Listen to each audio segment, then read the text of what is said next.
से आर्यों के आगमन से लेके यहाँ लोगों की बस्तियाँ थी। और दूसरे हैं खस, जिनको खसों की संख्या यहाँ बहुत ज़्यादा है, माने 3/4 से भी ज़्यादा होगी। मैंने कहा देखिए, नदी घाटियों में यहाँ सभ्यता थी और उसका मूल कारण बद्री और केदारनाथ के मंदिर थे। लेकिन एक दूसरी थियोरी भी है, उसके तहत ये भी कहा जाता है कि बाहर से यहाँ पे कोई नहीं आया है, लोगों ने अपने वंश को थोड़ा उच्च वंश बताने के लिए एक तरह का इन्फीरियरिटी कॉम्प्लेक्स भी इसको कहते हैं कई इतिहासकार, ऐसा बताने के लिए अपना कनेक्शन बाहर के राजवंशों से और बाहर के ब्राह्मणों से कनेक्ट किया है। उल्लेख करते हैं कि मैं नेगी हूँ, गोसाई हूँ, रावत हूँ, विष्णु हूँ। वो नहीं जानते कि मैं विष्णु हूँ या क्या कोई दूसरी चीज़ है। ये इस चीज़ को पुरातत्व और हिस्ट्री बताती है उनको। यहाँ खस में और असली राजपूत में जो बाहर से आए उनमें पहचान आजकल बहुत मुश्किल है।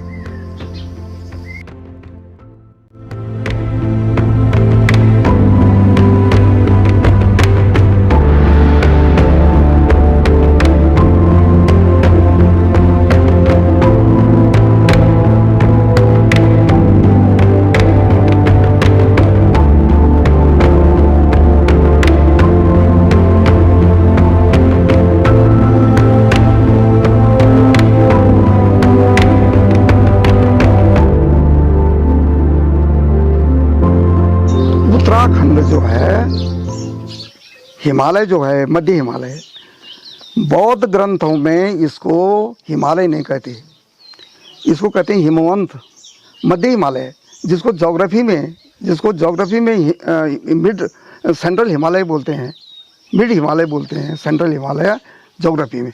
उसको धार्मिक दृष्टि से कहते हैं मध्य हिमालय या हिमवंत। इस हिमवंत में पहले से प्राचीन काल से आर्यों के आगमन से लेके यहाँ लोगों की बस्तियाँ थी। और कौन लोग थे वो आदि लोग कौन थे? ऐसा एक सामान्य प्रश्न इसके लिए ठीक नहीं है कि गढ़वाल के या उत्तराखंड के लोग कहाँ से आए। यूँ कहे कि इसके आदि निवासी कौन थे, ये ज़्यादा उचित प्रश्न होगा। उत्तराखंड के आदि निवासी दो ही थे। एक यहाँ के कृष्णवर्णी आदिम जाति, जिनको आजकल दलित अनुसूचित जाति के कृष्णवर्णी जाति कहते हैं। देखिए, अनुसूचित जाति शब्द रेस को प्रकट नहीं करता। मगर अगर हम कहें कि दुनिया में कितनी रेसें हैं, तो कुछ आर्य रेस है, मंगोलॉइड है, निग्रोइड है, अलग रेस होते हैं। उनके हड्डियों से, बालों से सब मालूम होता है कौन सी रेस है। इस रेस को प्रकट करने के लिए जिनको हम आज से पहले जिन लोगों को डोम भी कहा गया है, ये अनुसूचित जाति, दलित जाति, फलाना जाति, ये रेस को प्रकट नहीं करती, ये उनकी सामाजिक स्थिति को प्रकट करती हैं, रेस नहीं। कृष्णवर्णी दास, उनको अगर रेस के रूप में कहना है हमको, तो कृष्णवर्णी दास लोग हम कह सकते हैं। एक तो वह है यहाँ के आदि निवासी, और दूसरे हैं खस, जिनको खसों की संख्या यहाँ बहुत ज़्यादा है, माने 3/4 से भी ज़्यादा होगी। तो दो ही जातियाँ हैं, एक पुराने कृष्णवर्णी दास लोग और ये खस लोग यहाँ के आदि निवासी हैं। और हज़ारों वर्षों तक यही लोग यहाँ रहे। और बाद में जबकि संचार के साधनों का या मोबाइलाइजेशन और ऐसे माइग्रेशन, इसका कुछ वो बढ़ गया सभ्यता के साथ साथ, तो भारत के दूसरे प्रदेशों से भी कुछ जातियाँ उत्तराखंड में आई, लेकिन ये बहुत लेट है, मध्यकाल में आई है। मध्यकाल में आए हैं। ये कोई यहाँ के राजा के यहाँ सेवा करते थे, कोई तीर्थ यात्रा में आए यहीं रम गए, वो बस गए। विभिन्न प्रकार की आस्थाओं को लेकर यहाँ पर कुछ वाणिज्य के रूप में आए, कुछ फलाने आए। जैसे जैन लोग हैं, जैन लोग तो वाणिज्य के रूप में आए हैं। तो ऐसी बहुत सी जातियाँ, आपने टेरी वगैरह में देखा होगा, उस चंद्रबदनी के नज़दीक वो कुछ मुसलमानों के भी गांव हैं, तो मनिहार के रूप में आए थे जो राजा के यहाँ जो चूड़ियाँ वगैरह उनके लिए। तो मतलब ये है कि विभिन्न प्रकार से लोग इस इनफ्लक्स होते रहे, भीतर को आते रहे, और उनका ये मध्यकाल की बात है। लेकिन हमारे प्राचीन काल में यहाँ 2 जातियाँ थी, और मध्यकाल में यहाँ ब्राह्मण, बहुत सी ब्राह्मण जातियाँ आई, बहुत ही राजपूत जातियाँ आई। अब ये तो इतिहास का विषय है और इसमें बहुत ज़्यादा मतैक्य नहीं है, मत भिन्नता है। इतिहासकार, असल में इतिहासकार भी वो लिखता है जो लोग बताते हैं, लोगों का जो अपना विश्वास है। और सामान्य तौर पर यहाँ पर जो लोग हैं, जो उच्च वर्ग के लोग हैं, सवर्ण, ब्राह्मण और ठाकुर, तो जातियाँ यहाँ पर सवर्ण जातियाँ हैं, वो अपने आप को प्रायः सभी उच्च जातियाँ अपने आप को बाहर से आया हुआ बताती हैं। राजस्थान, गुजरात और मैदानी इलाकों से, और उसी तरह की ब्राह्मण जातियाँ भी अपने को बाहर से आया हुआ बताती हैं, और इतिहासकार भी इस तरह की बातें लिखते हैं। लेकिन एक दूसरी थियोरी भी है, उसके तहत ये भी कहा जाता है कि बाहर से यहाँ पे कोई नहीं आया है, लोगों ने अपने वंश को थोड़ा उच्च वंश बताने के लिए एक तरह का इन्फीरियरिटी कॉम्प्लेक्स भी इसको कहते हैं कई इतिहासकार, ऐसा बताने के लिए अपना कनेक्शन बाहर के राजवंशों से और बाहर के ब्राह्मणों से कनेक्ट किया है। लेकिन इसमें अभी मत भिन्नता है, कुछ लोग अलग अलग तरह की थ्योरियाँ आती हैं। जैसे भजन सिंह तो कहते हैं कि आर्यों का आदि निवास मध्य हिमालय ही रहा है। कुछ लोग जैसे जो इतिहासकार हैं वो मध्य हिमालय से आया हुआ बताते हैं और वहीं से फिर यहाँ आया हुआ बताते हैं। ये भी एक थ्योरी है कि मध्य हिमालय से उत्तराखंड के रास्ते वो लोग आए। लेकिन दूसरे तरह का मत ये भी है कि नहीं, आर्य यहाँ के मूल निवासी हैं, और बाकी जो दूसरे लोग हैं वो यहाँ के मूल निवासी अपने को मानते हैं और इतिहासकार भी मानते हैं। तो ये इस तरह की इतिहास की ये थ्योरियाँ हैं।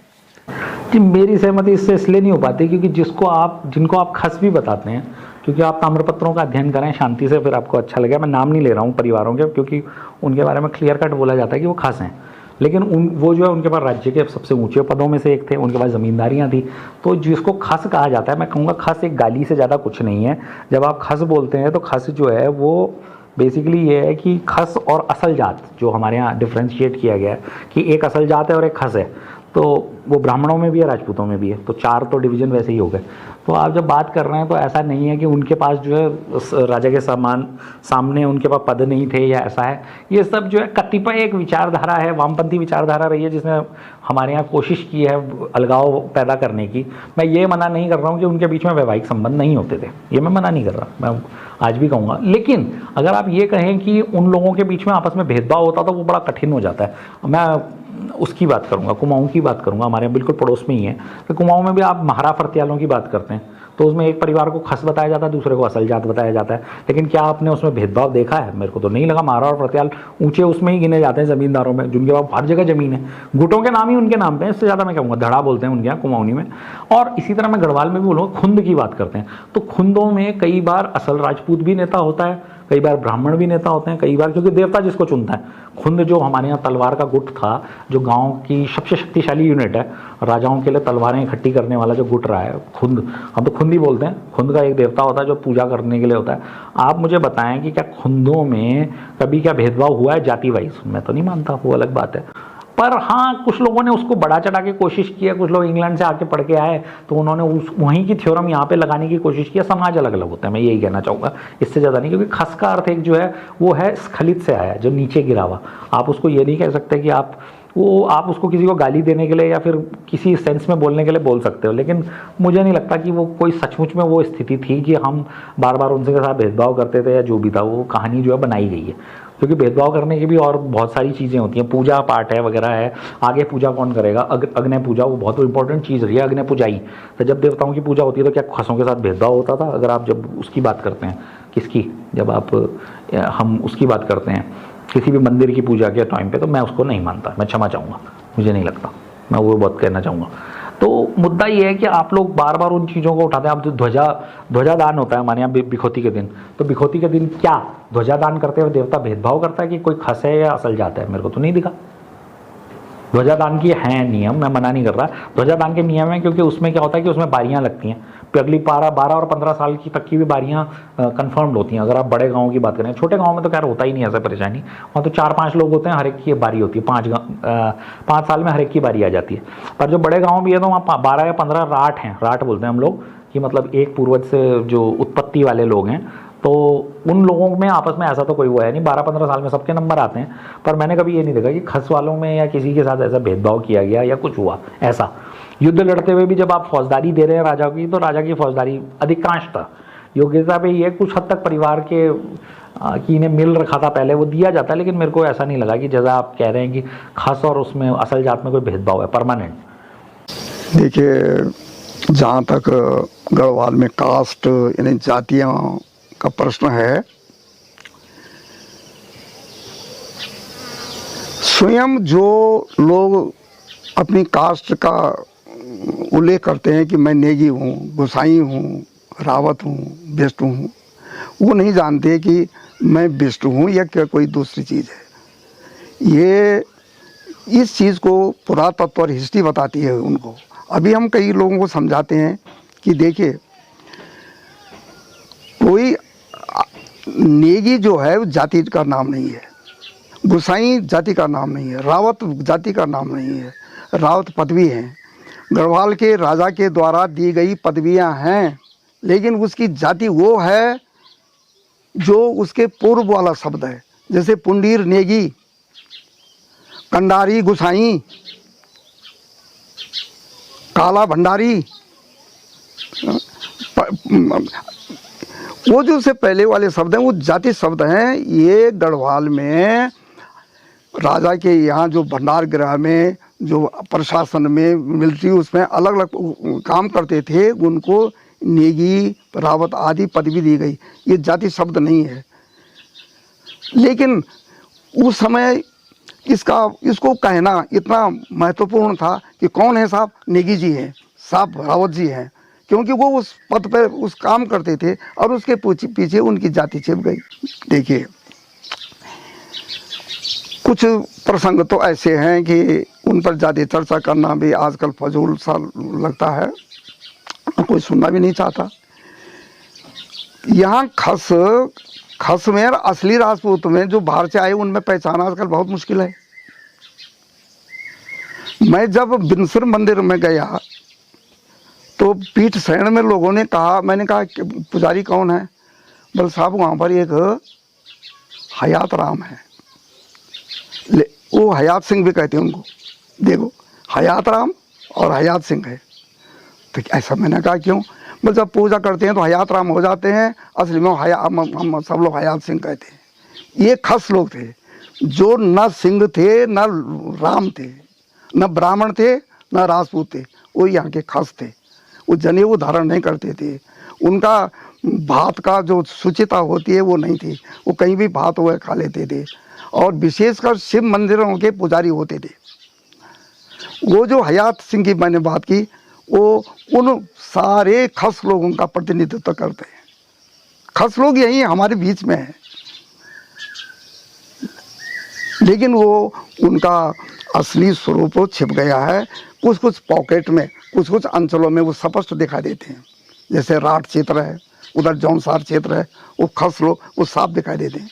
और किसी में उनका इतना सम्मिश्रण हो चुका है कि उनको पहचाना मुश्किल हो गया। अभी मेरी नई पुस्तक जो आ रही है उसमें आप देखेंगे मैंने लिखा है कि आजकल असली भट्ट और भंडारी को पहचाना मुश्किल है। जातियों का सम्मिश्रण हो गया है, समझ गए।